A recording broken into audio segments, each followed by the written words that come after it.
नमस्कार, मैं हूं शिखा यादव और आप देख रहे हैं एन एक्सप्लेनर। पश्चिम बंगाल की धूपगुड़ी विधानसभा सीट के उपचुनाव में जीत हासिल कर ममता बनर्जी के हौसले बुलंद हैं, लेकिन एक बड़ा संकट खड़ा हो गया है। इसे संकट नहीं बल्कि ये कहिए इंडिया गठबंधन को लेकर ममता बनर्जी की पार्टी टीएमसी के मन में सवाल खड़ा हो गया है। ये सवाल इंडिया गठबंधन के भविष्य को लेकर है। क्या ममता बनर्जी इंडिया के साथ रहेंगी या बंगाल में अकेले चुनाव लड़ेंगी? क्योंकि जलपाईगुड़ी की धूपगुड़ी सीट पर मिली जीत के बाद टीएमसी नेताओं ने लेफ्ट और कांग्रेस के साथ गठबंधन पर सवाल उठाए हैं। टीएमसी का एक धड़ा कह रहा है कि वो बिना इंडिया गठबंधन के ही बंगाल में जीत सकते हैं और उन्हें कांग्रेस और लेफ्ट की जरूरत नहीं है। ये बात सिर्फ चुनावी जीत की नहीं है। दरअसल ममता बनर्जी अगर इंडिया गठबंधन से अलग होती हैं तो इंडिया गठबंधन की प्रासंगिकता कम होगी, उसका असर कम होगा। नरेंद्र मोदी के खिलाफ जो माहौल बना है वो माहौल कमजोर होगा। इसलिए टीएमसी के भीतर उठ रही आवाजें चिंतित करती हैं। हालांकि इस बारे में अभी तक कोई फाइनल डिसीजन नहीं हुआ है। आपको बता दें, धूपगुड़ी उपचुनाव में 3 तरफा मुकाबला था।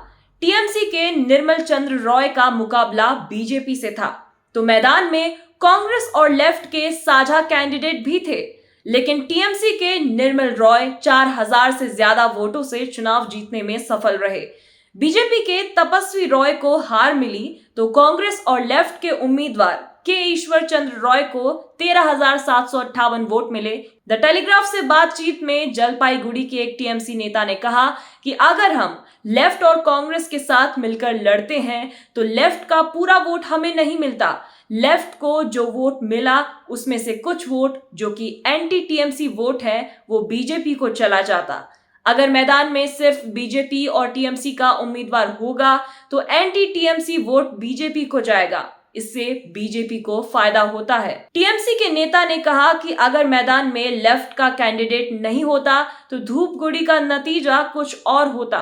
टीएमसी की जीत में सिर्फ 4000 वोटों का अंतर है और लेफ्ट के उम्मीदवार को 13,000 से ज्यादा वोट मिले हैं।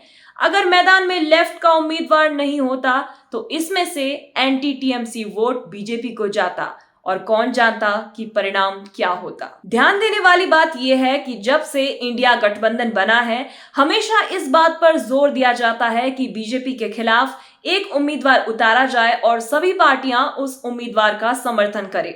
सवाल ये भी है कि टीएमसी लेफ्ट और कांग्रेस के बीच जैसा रिश्ता है उसमें क्या कोई गठबंधन और सीटों का बंटवारा बंगाल में हो पाएगा? टेलीग्राफ की रिपोर्ट में कहा गया है कि बंगाल में लेफ्ट और कांग्रेस के कट्टर कार्यकर्ता हैं। वे कभी बीजेपी को वोट नहीं देंगे, लेकिन हर किसी के बारे में ऐसा नहीं कहा जा सकता।